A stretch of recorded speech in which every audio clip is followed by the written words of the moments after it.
Try it again. Yo. Alright, here we go. That's good. I don't know what the hell just happened, but you started.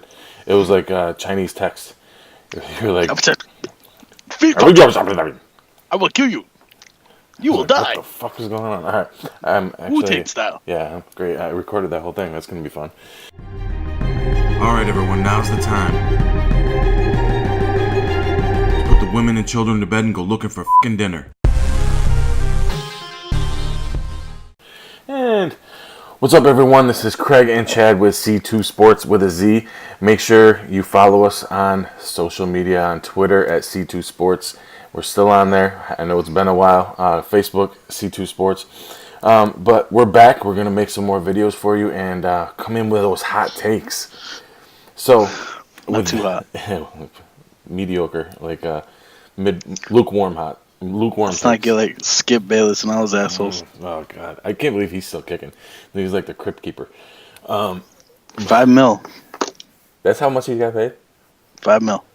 To say stuff that he doesn't I'll believe. never forget how much money he made to go to Fox. $5 million. To say things that he does not truly believe. That's fantastic. Yeah, brutal. Perfect. But I like that dude that kind of not Max Kellerman. He's like kind of the same, but the guy that's now with Russillo. He just signed on to be Russillo's co-host on the radio. I thought you were gonna say Nick Wright. No, that guy's like that guy's. Yeah, that guy's Tom. Like, that's hot just takes like to Tom another. Green. Oh my God, he's horrible. He's awful, and I feel bad because I like Chris Carter, but man, that dude is something special. Oh, he's brutal. He there's no way he believes. No, what's the guy's name? He's from Texas. He's on First Take a lot. Oh, what the hell is his name? I don't know. Whatever. Doesn't matter right now. Anyway, the one thing I wanted to talk about, of course, is hot stove. You know, our college football team sucks right now, but it is a lot of news there, so we'll get into that in another episode. But both our NFL teams are actually quite piss poor as well. So I really want to talk about that. You know, the thing that's got me excited are my Yankees, of course, going and making a monster move. And we haven't really talked about it, you and I, a lot because I kind of wanted to save it for this. And you know, it's when I first heard the rumor that they were going to get Stanton, I was very, very skeptical. I didn't want it to happen. I'm like, this is going to be another freaking A-Rod situation. We just got done paying this idiot, $27 million. We were in a horrible contract there. You didn't want Cano because you didn't want to pay Robinson Cano a long-term contract, and he obviously is the one that deserved it. So instead, when you missed out on Cano, you went and gave Ellsbury, who had one good year in his whole career, a freaking huge contract that they're going to pay him now till 2020, which for their fifth outfielder right now. I was surprised he wasn't in the trade. Honestly, he doesn't want to get traded. He'll veto any. He has a full no. So he had a no trade. He has a full no trade. He had a 7-year. It's highway robbery what that guy's getting paid to sit on the bench and watch, and he does not want to get traded anywhere. It's freaking ridiculous. So anyway, when they did this for Stanton, I'm like, we already have a Stanton, who's a little bit like 1 or 2 years younger than him. Where's he gonna play? Like what are they gonna do? Gardner has 1 year left. They have Clint Frazier, who obviously they're trying to flip right now for another pitcher, but Clint Frazier. Yeah. The redheaded. Yes. Dude that they made him cut his hair, kind of look like Carrot Top. Yes. I really like him, but he's got a little bit of a tood. He's not. He's supposed to like blossom into some really really big stud. He's a hell of an athlete, but he obviously didn't pan out like they thought he would. But you go and get Giancarlo Stanton, man. I'm like, so like I said, at first I thought it was going to be like another A-Rod situation, but then it's not. You know, if you think about it, like, if you get 5 good years out of Stanton, is it worth it? Like, in my eyes, they have to win two World Series in these 5 years. Yeah. That's to make it worth it. Because they're going to pay him an ass load of money, and then they're going to pay Machado an ass load of money next year. What sucks about it is that there's not a good track record with big contracts at all. No. I honestly can't even think of one person who's had a contract this big and then it's worked out. No, even Pujols, man. And that's one guy I thought that would have been failure-proof, if you will. Right. But he even wasn't. No, because they get hurt, and in baseball you just can't do it. And sooner, but you're always going to have these teams that can afford it, so they'll do it.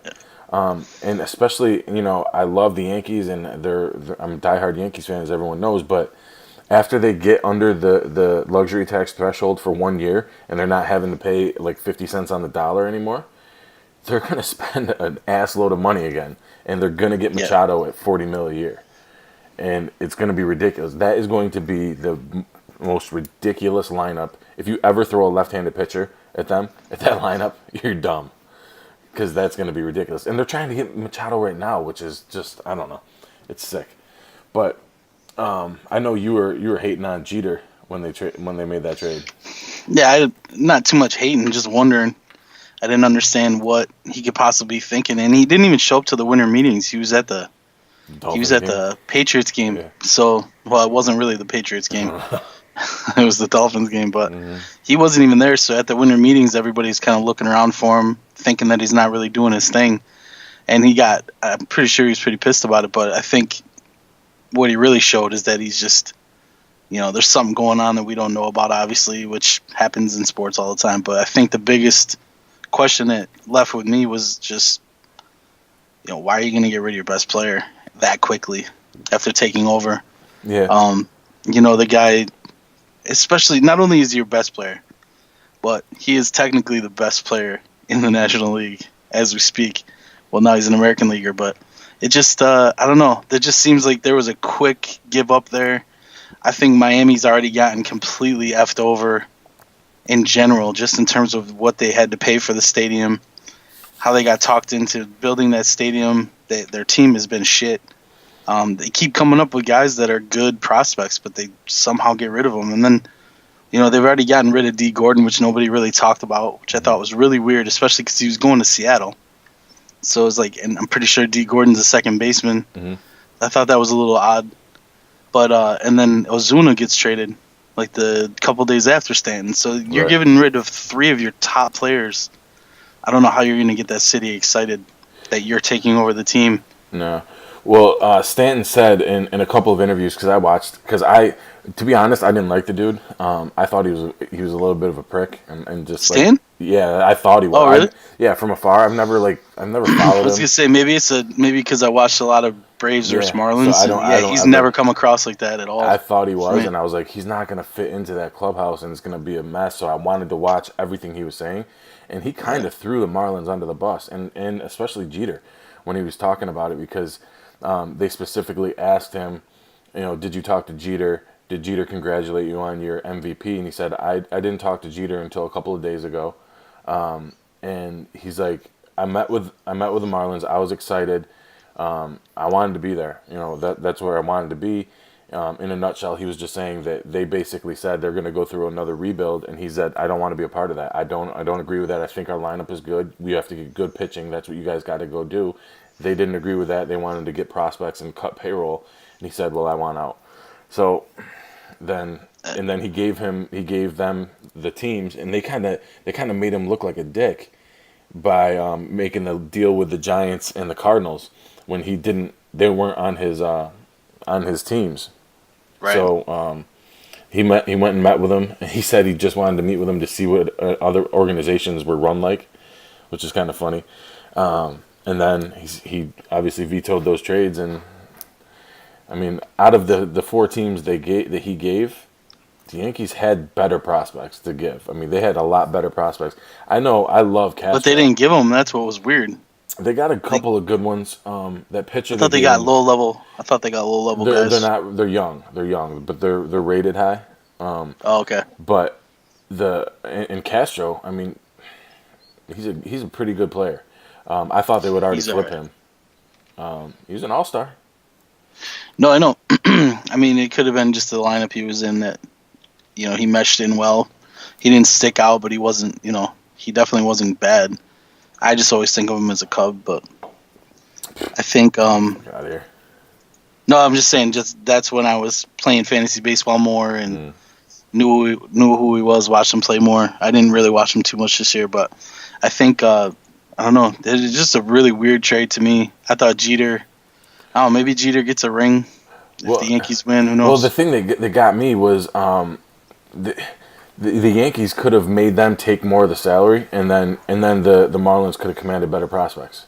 You know what I mean? If you're really going to do a rebuild, if that's what you're trying to do, the Yankees have the prospects. Believe me, I know. Like the Yankees have all the prospects. They They could definitely do. they could have gone. Who I would have gone after if I was the Marlins, I would have gone after Florial, who is a young stud. He's just turned 21, I think 20 or 21. He played in the Arizona Fall League and tore it up. He's real young. It's who Oakland wanted for Sonny Gray initially, and the Yankees said no. They turned him down. They gave him Dustin Fowler, who I just saw is now suing the White Sox over, after running into that thing at the field and blowing out his patella. He's suing the White Yeah, Sox. I just saw that that flash. sucked. But anyway, they could have got him. There's no way they were getting Glaber No, Torres. That's not going to happen. He's untouchable, and the fact that's highway robbery what the Yankees did to the Cubs to get him in the first place. But then they could have gotten one of the pitchers. I think either Chance Adams or Justice Sheffield, who are both almost there, ready to be in the majors. That's who the Yankees already offered for Machado. And the Oriole owner is being an idiot and not wanting to trade him, which, whatever. Not wanting to trade him to the Yankees, but whatever. I heard wait, why something. is he an idiot for that? Because he's already on record saying he Because he's wants gonna to be go to the gone. Yankees. And he's already says he wants to go to the Yankees. And this is his last year. This is his last year. You have a chance to get better prospects from the Something Yankees for him. from I got you. anyone else. The And problem is that they don't want to. They don't want to give no, yeah, their but division. what are you going to do? You're going to lose him. You're going to lose him for Yeah. nothing. So, and somebody who I was watching the Michael K show because I watch that a lot too, and he's funny. He goes, the owner for the Orioles is 88 years old. He's like, the guy's not buying green bananas. Let's be Is it honest. Colangelo? Something, yeah, and I don't remember. It's the guy who. It's the same guy, I think, for a long time Yeah, now. he's been there, I think, since '92. But he goes, he's not buying green bananas. He's not going to be around for much longer. That's pretty That was funny. awesome. But so, yeah, I'm looking it up. Hold up. Orioles won't deal Machado to Yankees. Yeah. Fuck. I mean, and maybe just because I'm not invested in it, but I would. Peter Angelos. That's what it is, Angelo. Yeah. Yeah, and whatever. That's fine. And now they're not going to. They don't want to trade him to the White Sox because the White Sox said they'll flip him to the Yankees. Whatever. It is what it is. Yeah, the White Sox said they would flip him to the Yankees. How the fuck would they even say that? That's so weird. I don't know. If they want to make, I mean, obviously they want to do something to get their team better. Yeah. Why would they even reveal anything?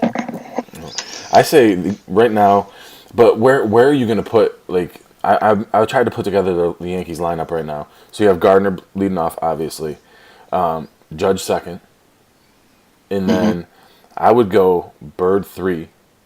And then Stanton 4. Sanchez 5. And then Didi 6. Or if you want to put Didi in. But you can't put Sanchez that far down in the lineup. I think the best hitter out of, if he's healthy, the best hitter is Bird. I mean, he is freaking nasty. He's going to be very, very good. He's like Tex, but he's young. He's exactly like Tex because he gets hurt as much. So, Right. I think he's going to be sick. And then you have to put him in there to split those two up. I mean, I don't know. Unless you're playing, I think the reason that they're not worried that they're all right-handed hitters, both Judge and Stanton hit righties in the top 10. So it's not a huge deal. And then everyone was so, like, the Boston getting David Price and Chris Sale, both lefties, thought that they were going to just run away with the division. Well, now you're going to throw those two lefties. What are you going to do now? You have those can't trust Price right now. Those two behemoths in the Yankees lineup, and then Sanchez, who looks small compared to them, who's actually a monster, himself. Yeah. So I don't know. I'm excited. I've never been more excited for a Yankees team, a Yankees season than I am now. I just want to see what they're going to do with their pitching, and I think that them not getting that Otana, the Shohei or whatever the hell his name was. Yeah, it sounds like it was a good move. Yeah, dude, the guy Comes out with the injury the day after he got signed. Yeah, that's sketchy, man. That's really sketchy, especially for somebody that's throwing over 100, and he wants to play the outfield too. Man, no way. No thanks. He's just gonna be limited right from the get go. Yeah, but I don't know. That's my take on it. I think in the first 5 years of the deal, because he just turned 28, Stanton. So when he gets to be about 33, if they've won two worlds, I'm saying World Series because this team, I think they're good enough to get to the World Series without him. Mm. But then if they get Machado too, I mean, after next year, It's all paper, man. They got to oh, do it. oh, oh, It's just, what sucks about baseball is the season's just too damn long, and you have to worry about staying healthy enough to get to the end. And yeah, if you guys have those guys at the end of the season, coming into September, and you guys are all healthy, there's no reason you should lose. But right. what sucks is that when does it ever happen when your team is Never. healthy going into the playoffs? It Never. never happens. Never, especially with pitching too. And the thing that I said as soon as I saw that, I was like, well, there goes Papa John's deal. They're not going to do that friggin' deal for whenever the Yankees get 6 runs, you get half off pizza. That's gone now. There's That was their deal. Yeah, and whenever the didn't Yankees know got that. 6 runs, you got half off pizza at Papa John's the next day. There's no way That's they'll go out of sure business. shit. So, That sure shit not gonna happen. no. So all right, that's the Giancarlo Stanton trade take. So till next time, peace out, bitches. See ya.